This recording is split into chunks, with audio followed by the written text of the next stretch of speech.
Assalamualaikum warahmatullahi wabarakatuh. Alhamdulillah, alhamdulillahilladzi wa kafa. Ashhadu an la ilaha illallah wahdahu la syarika lah, al-malikul haqqul mubin. Wa ashhadu anna sayyidana Muhammadan abduhu wa rasuluh shadiqul wa'dil amin. Allahumma salli ala sayyidina wa maulana Muhammad wa ala alihi wa ashabihi ajma'in faman tabi'ahum bi ihsanin ila yaumiddin. Amma ba'd. وقال تعالى في كتابه الكريم: أعوذ بالله من الشيطان الرجيم بسم الله الرحمن الرحيم يا أيها الذين آمنوا كتب عليكم الصيام كما كتب على الذين من قبلكم لعلكم تتقون.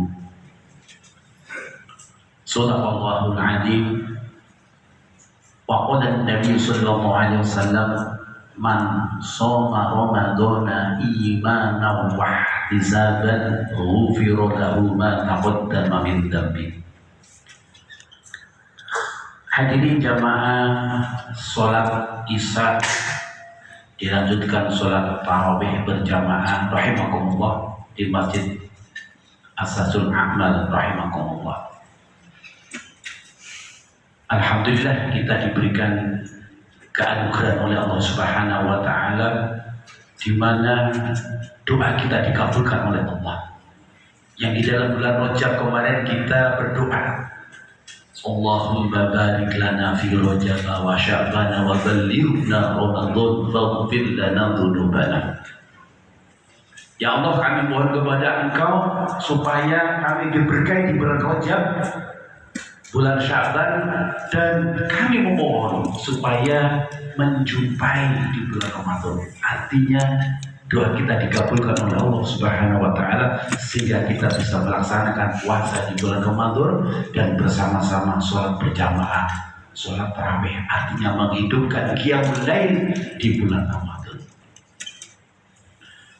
Hadirin para jamaah rahimakumullah, puasa adalah perintah Allah Subhanahu wa taala yang mana ketika kita diperintahkan dan menjalankan, feedbacknya, keanugerahannya itu ada pada diri kita, baik ditinjau dari setan maupun ditinjau secara rohaninya.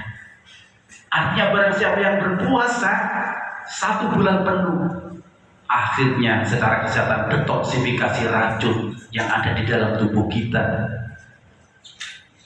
dihilangkan oleh Allah Subhanahu wa taala melalui perintah puasa ini. Artinya kita harus mengatakan kepada Allah Subhanahu wa taala alhamdulillahirabbil alamin bahwa Allah adalah Tuhan yang penyayang, Tuhan yang patut kita syukuri, dan kita beruntung menjadi umat baginda Rasulullah Muhammad SAW yang mempunyai Tuhan, yaitu Allah Subhanahu wa taala. Andaikan ada kesengajaan kita tidak berpuasa, artinya kerusakan itu ada diri kita sendiri. Kemudian apa yang paling menarik di antara ketika kita menjalankan ibadah puasa di surah Ibrahim? Tidak cukup puas sampai di sini karena kita singkat saja. Nanti kita diskusikan ya. Di dalam surah Ibrahim disebutkan alam tara kaifa daraballahu mathalan kalimatan thayyibatan kasajaratin thayyibatin asluha thabitun wa far'uha fis sama. Kita diibaratkan oleh Allah Subhanahu wa taala, Allah mempermisalkan kita. Dikatakan di sini bahwa apakah kamu tidak melihat bahwa bagaimana Allah membuat sebuah perumpamaan, yaitu kalimatan. Artinya kalimat di sini kalau kita lihat di tafsir Jalalain, yaitu kalimat thayyibah, kita mengucapkan la ilaha illallah. Sehingga ada sabda beliau, man akhir kalami la ilaha illallah dakhala jannah. Sehingga dipakai ritual setelah sholat, biasanya kita zikir bersama-sama, baik sirri maupun jahar, kita mengucapkan la ilaha illallah dengan harapan pada akhir hayat kita semua nanti mengucapkan la ilaha illallah, dijamin oleh Allah dakhala jannah. Hadirin jamaah Jumat rahmatullah, jamaah sholat tarawih, sholat isya rahmatullah. Kita tahu bahwa kalimat ini ternyata ada sebagian penguasa mengatakan diri kita sendiri. Diumpamakan diri kita ini oleh Allah sebuah biji, yang mana biji ini kalau kita sirami akan tumbuh. Daunnya dulu apa batangnya dulu? Yaitu akarnya dulu yang tumbuh. Dari akar itulah kita bisa mencari makanan-makanan, sehingga dari akar itu kita mendistribusikan makanan-makanan yang ada di dalam tubuh kita. Sehingga diumpamakan oleh Allah Subhanahu wa taala kalimatan thayyibatan kasajaratin thayyibatin, seperti buah yang baik, seperti tanaman yang baik. Asluha thabitun, akarnya menghunjam masuk ke dalam. Artinya apa nih? Kalimat tauhid kita ini adalah supaya lebih dalam, supaya kita tidak terkecoh. Apa yang dimaksud tidak terkecoh? Artinya kalau kita tauhid kita benar, insya Allah kita tidak akan terombang-ambing. Kita tetap mengimani kalimat tauhid la ilaha illallah Muhammadur Rasulullah. Ini nanti ukuran kita yang dibawa mati sampai menghadap kepada Allah Subhanahu wa taala. Sehingga dikatakan kalimatan di sini adalah diri kita. Sebagian ulama mengatakan bahwa ini adalah kalimat la ilaha illallah yang nantinya kita akan mengaplikasikan, sehingga kita memanfaatkan dengan kalimat itu, pintu surga akan dibuka untuk kita. Sehingga dalam kalimat thayyibatan ini dikatakan bahwa diri kita adalah supaya bisa memperdalam ketauhidan kita kepada Allah Subhanahu wa taala. Di dalam ayat surat yang saya bacakan tadi, dalam surah rakaat yang kedua, surat Al-Kahfi, faman kana yarju liqa rabbih falyamal 'amalan sholihan. Barang siapa yang ingin berjumpa dengan Allah Subhanahu wa taala. Kapan kita berjumpa? Apa setelah menikah? Tidak. Sekarang pun kita bisa berjumpa dengan Allah Subhanahu wa taala. Dengan apa? Dengan hati kita, dengan rasa kita yang ada di dalam kalbu kita. Di dalam kalbu kita ini adalah rasa kita yang menghubungkan antara kita, ruh kita dengan Allah Subhanahu wa taala. Kok bisa? Apa buktinya? Coba kita boleh bersumpah hanya mengatasnamakan Allah Subhanahu wa taala. Dan Allah berhak bersumpah mengatasnamakan selain Allah. Seperti contohnya waktuha, demi waktu duha, wal asri, demi masa. Selainnya tidak boleh bersumpah atas nama, dan kita sebagai makhluk tidak boleh bersumpah atas nama selain Allah Subhanahu wa taala. Wallahi billahi tallahi. Dan kenapa kita diperintahkan untuk membaca Al-Quran dan kita akhirnya membaca wal asri, wal duha, wal laili?